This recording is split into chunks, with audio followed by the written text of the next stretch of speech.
Assalamualaikum warahmatullahi wabarakatuh. Terima kasih Pak Sekjen, terima kasih Bapak Ibu yang sudah hadir di acara press conference ini. Pertama sebelum saya melakukan paparan, ingin saya utarakan beberapa hal. Pertama adalah dalam situasi COVID ini, yang terpenting adalah kesehatan dan keselamatan para murid-murid kita, guru-guru kita, dan keluarganya murid-murid kita. Dan prinsip dasar itulah yang kita gunakan. Makanya dalam paparan ini akan terlihat bahwa relaksasi dalam pembukaan sekolah ini dilakukan dengan cara yang paling konservatif yang bisa kita lakukan. Artinya ini merupakan cara terpelan untuk membuka sekolah sehingga keamanan itu diprioritaskan. Berikut bisa masuk paparan.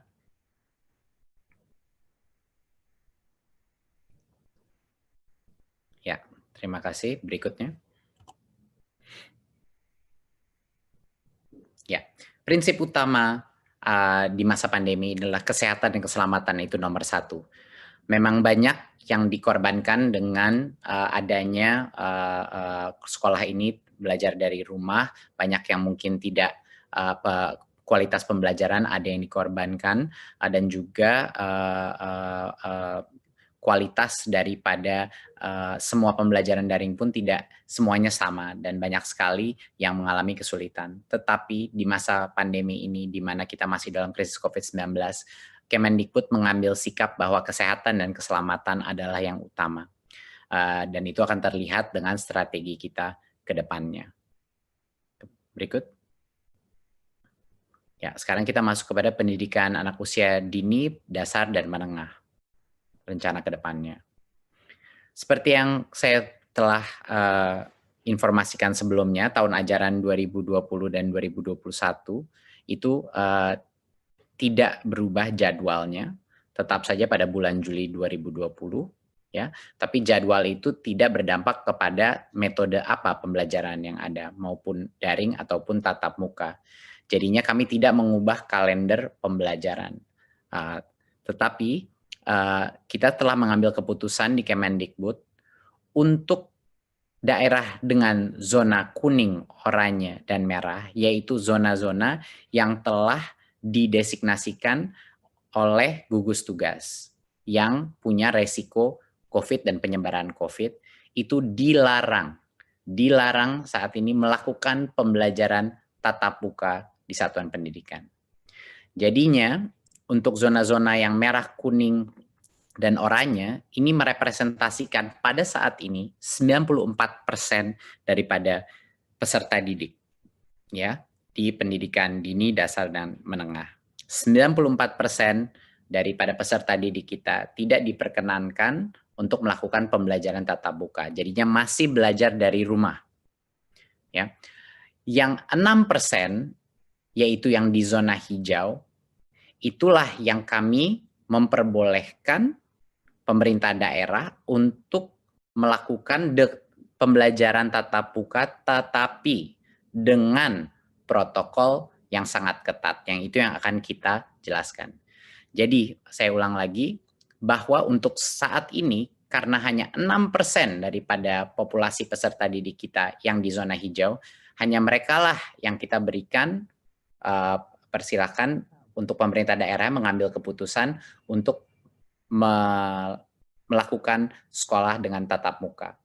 Sisanya yang 94% tidak diperkenankan, dilarang karena mereka masih ada resiko penyebaran COVID.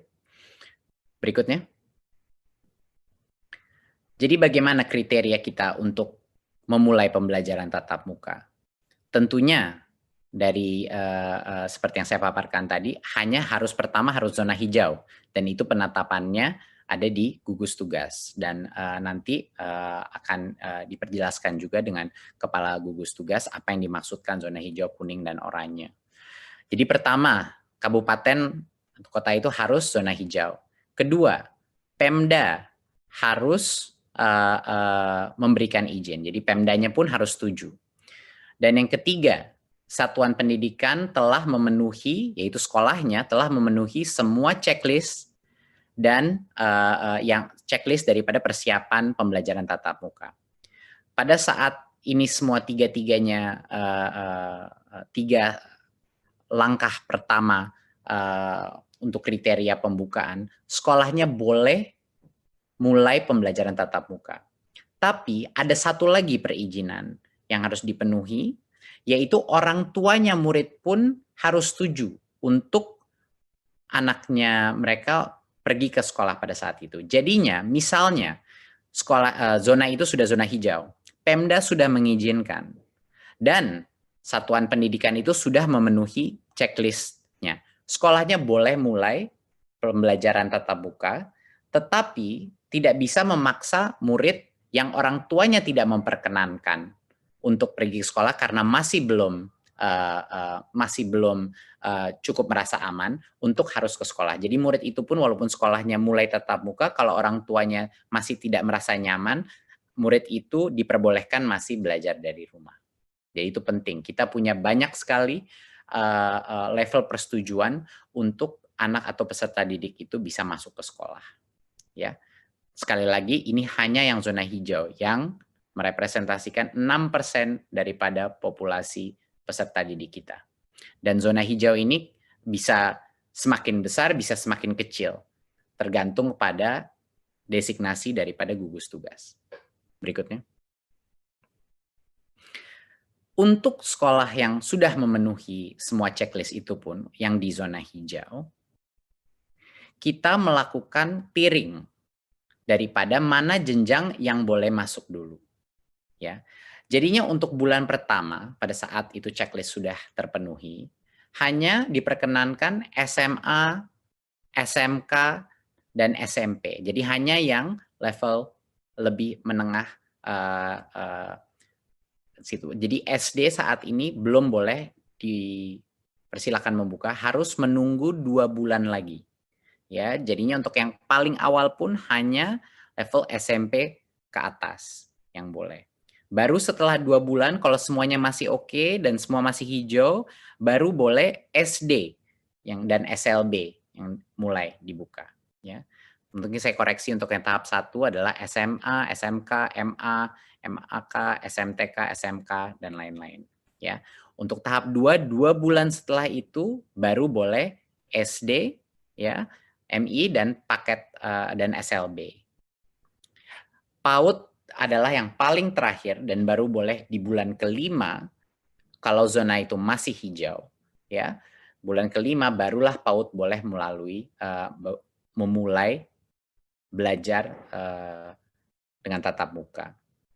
Dan kami telah mendapat berbagai macam masukan dan input dari berbagai macam stakeholder dalam masyarakat, dan menurut kami ini adalah cara yang paling pelan dan bertahap untuk memastikan keamanan murid-murid kami. Karena kenapa yang paling muda atau jenjang paling bawah itu kita terakhirkan, itu karena bagi mereka lebih sulit lagi untuk melakukan social distancing. Ya, interaksi apalagi untuk SD dan untuk PAUD. Makanya bahkan itu tempat zona itu sudah hijau, masih kita berikan rentan waktu 2 bulan antara SMP SMA, baru 2 bulan lagi baru SD, baru 2 bulan lagi baru PAUD. Ya. Berikutnya, nah apa yang terjadi sebentar, bisa balik sebelumnya. Mohon dimengerti bahwa pada saat zona hijau itu, kalau zona hijau itu berubah menjadi zona kuning, itu artinya proses ini diulang lagi dari nol. Jadi tidak diperbolehkan belajar tatap muka. Ya, jadi semuanya harus balik lagi belajar dari rumah. Ya, berikutnya. Ya, untuk sekolah dan madrasah yang berasrama, kalau mereka di zona hijau, pada saat ini masih dilarang membuka asrama dan melakukan pembelajaran tatap muka. Pada saat selama masa transisi atau 2 bulan pertama ini masih dilarang karena resikonya lebih rentan karena ada asramanya. Ya, jadi pembukaan asrama dan pembelajaran tatap muka dilakukan secara bertahap pada saat masa kebiasaan baru atau new normalnya. Jadi ini pun ada spesial eksepsi untuk yang berasrama. Berikutnya. Tadi saya sudah mention bahwa akan ada checklist untuk setiap unit pendidikan kita sebelum mereka boleh memulai sekolah tatap muka lagi. Dan checklist itu adalah tentunya yang pertama, ketersediaan sarana sanitasi dan kebersihan seperti toilet, sarana cuci tangan, hand sanitizer, dan lain-lain. Dan yang kedua adalah ada akses ke fasilitas layanan kesehatan di sekitarnya, itu sangat penting. Ketiga adalah wajib memakai masker, ya. Dan keempat, termogan untuk mengecek temperatur suhu siswa dan guru yang masuk.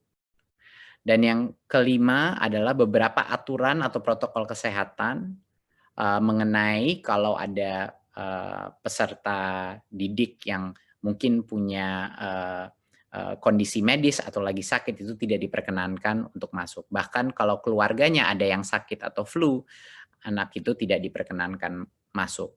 Dan guru dan orang tua yang punya resiko komorbiditas juga sebaiknya tidak masuk dulu ke sekolah, ya. Apakah itu diabetes atau hipertensi dan lain-lain komorbiditasnya. Ya. Dan yang terakhir adalah checklist yang terakhir, harus ada kesepakatan dengan komite satuan pendidikan, ya, untuk melakukan pembelajaran tatap muka. Jadinya harus ada komunitas persetujuan musyawarah bahwa sekolah itu terbuka. Dan itu akan kita masukkan sebagai bagian dari checklist ini. Jadinya banyak sekali checklistnya untuk bisa memulai pembelajaran tatap muka. Protokol ini sesuai dengan protokol kesehatan yang kami dapatkan dari Kemenkes, dan kami bekerja sama dengan Kemenkes untuk memastikan protokol kesehatan ini sudah align atau dengan arah yang sama dengan standar Kementerian Kesehatan. Dan kami juga ingin memastikan bahwa satuan pendidikan ini melakukan persiapan dengan Dinas Pendidikan dan Kanwil kantor Kemenak juga, ya, di masing-masing. Walaupun mereka belum zona hijau, tapi sebaiknya untuk mengerti protokol ini dan untuk preparasi sebaiknya dimulai dari sekarang untuk berkoordinasi untuk persiapannya. Berikut. Ya. Jadi salah satu hal yang terpenting tadi kita sudah mention mengenai masa transisi. Jadinya pada saat itu sekolah, misalnya di bulan Juli di zona yang hijau di satu kabupaten ingin memulai, dia sudah semua checklist sudah terpenuhi dan dia memulai pembelajaran tatap muka. Tapi tidak bisa normal dulu.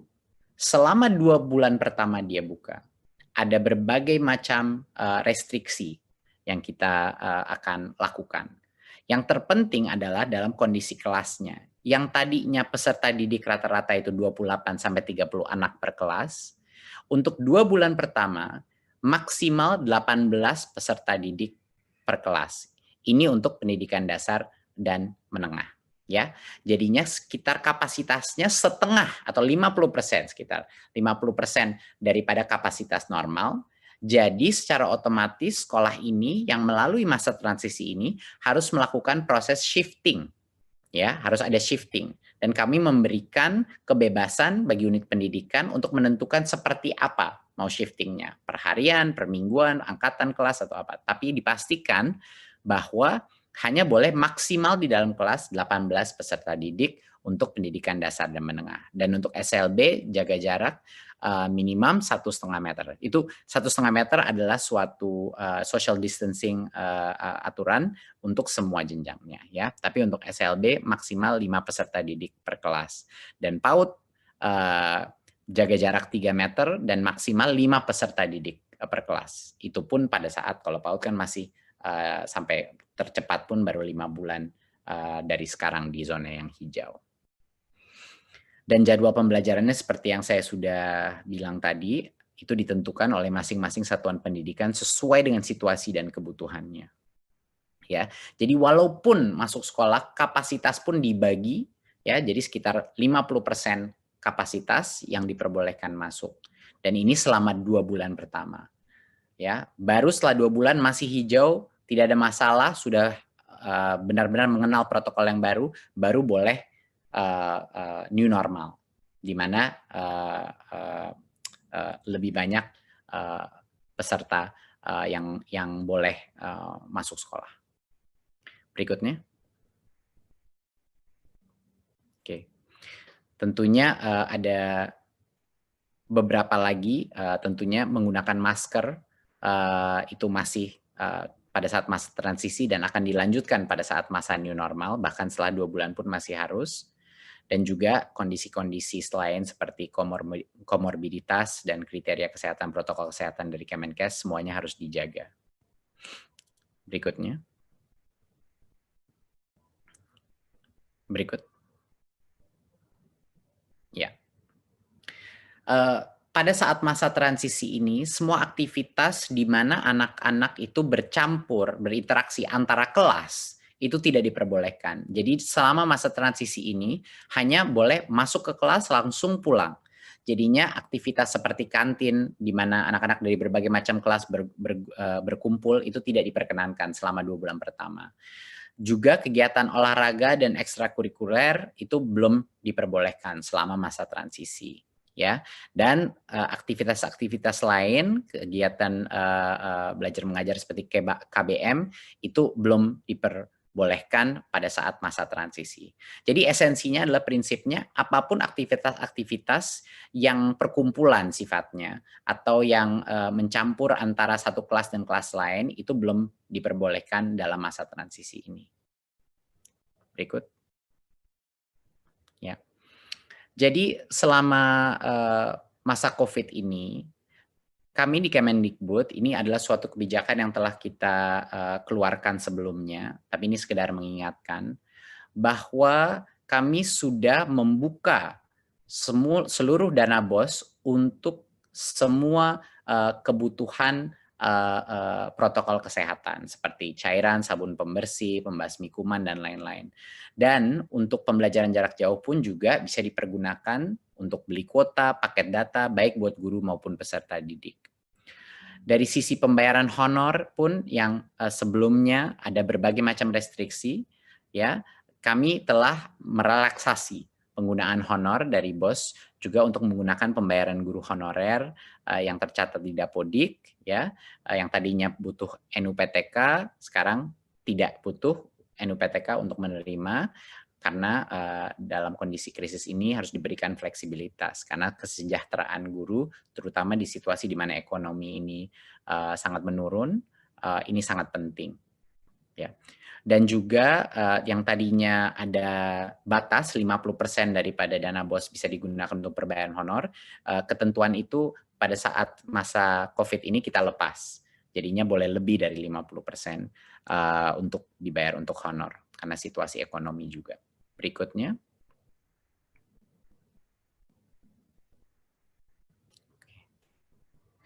Ya. Ya, BOP PAUD juga sama. Ya, alokasinya bisa digunakan untuk berbagai macam pembelajaran jarak jauh maupun juga untuk protokol kesehatan. Sama juga yang tadinya honor itu hanya untuk transport pendidik, sekarang untuk pembiayaan honor pendidik bisa digunakan BOP PAUD sehingga lebih fleksibel, tidak hanya digunakan untuk transport, biaya transport pendidik. Dan yang sebelumnya persentase penggunaannya disekat-sekat, untuk masa krisis ini tentu besaran persentase per kategori itu dilonggarkan. Jadi tidak ada lagi diberikan sekat-sekat. Jadi sesuai dengan kebutuhan masing-masing PAUD yang ada. Jadi ini sekedar penekanan dari kami bahwa fleksibilitas penggunaan dana BOS itu bisa digunakan untuk melakukan masa transisi ini ya terhadap new normal. Dan itu sudah kita bebaskan bagi masing-masing kepala sekolah untuk menggunakan diskresinya untuk menjaga protokol kesehatan jika mereka sudah di zona hijau. Berikut.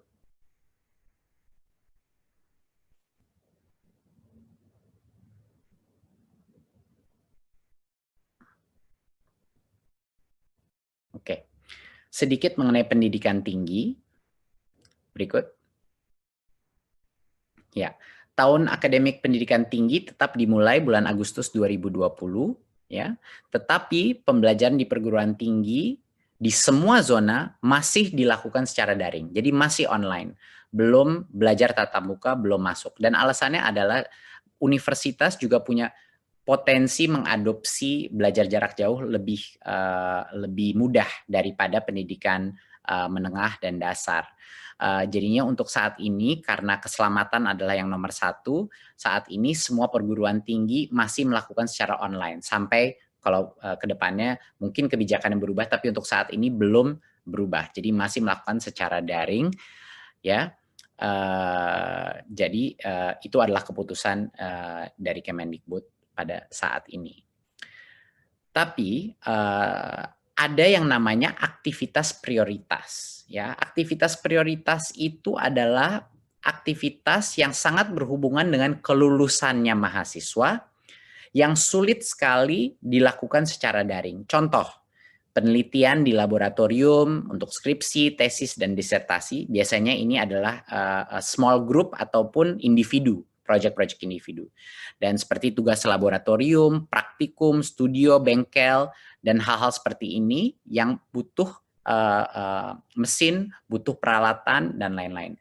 Kalau ini aktivitas prioritas yang berdampak kepada kelulusan siswa, masing-masing pemimpin perguruan tinggi diperbolehkan untuk mengizinkan aktivitas mahasiswa datang ke kampus hanya untuk aktivitas prioritas itu yang berhubungan dengan kelulusannya. Kenapa kita perbolehkan ini? Karena kita tidak ingin mengorbankan potensi daripada setiap mahasiswa untuk lulus pada saat ini, karena itu akan menciptakan berbagai macam masalah lainnya. Tetapi pembelajaran masih dilakukan secara online. Jadi ya masih tidak diperkenankan untuk melakukan kuliah tatap muka. Tidak diperkenankan berbondong-bondong untuk mahasiswa masuk ke dalam kampus. Cuman buat individual project mereka yang khusus prioritas untuk kelulusannya. Berikut. Ya, saya rasa dari saya sekian. Jadinya untuk menutup dari presentasi ini, saat ini ada sekitar di bawah 90 kabupaten yang berstatus zona hijau. Dan ini merepresentasikan 6% daripada populasi peserta didik kita. Dari yang zona hijau pun ini, yang boleh diperkenankan, kalau Pemdanya setuju, boleh diperkenankan untuk melakukan pembelajaran tatap muka. Kita mulai dengan SMP, level SMP ke atas dulu, baru 2 bulan, baru SD boleh, dan 2 bulan lagi baru PAUD boleh diperkenankan tatap muka. Itu pun dengan protokol masa transisi di mana kapasitas perharinya itu dalam kelas dikurangi secara dramatis. Ya, jadinya pada saat zona hijau itu, kalau zona hijau itu berubah menjadi kuning, berarti ulang lagi dari awal, dibubarkan lagi, dan semua belajar dari rumah lagi. Jadinya ini akan menjadi suatu proses yang dinamis dan terus berubah. Jadi diharapkannya yang hijau masih hijau dan tidak kembali ke kuning, ya. Tetapi kalau dia kembali ke kuning, proses ini harus dimulai dari awal lagi dan tunggu hijau lagi. Jadi ini adalah keputusan dari bukan hanya Kemendikbud, tapi dari berbagai macam kementerian yang ada di sesi ini. Dan menurut kami ini adalah suatu metode relaksasi yang paling konservatif dan paling mengutamakan keselamatan siswa, siswi, guru, dan keluarga peserta didik Indonesia. Terima kasih. Wassalamualaikum warahmatullahi wabarakatuh.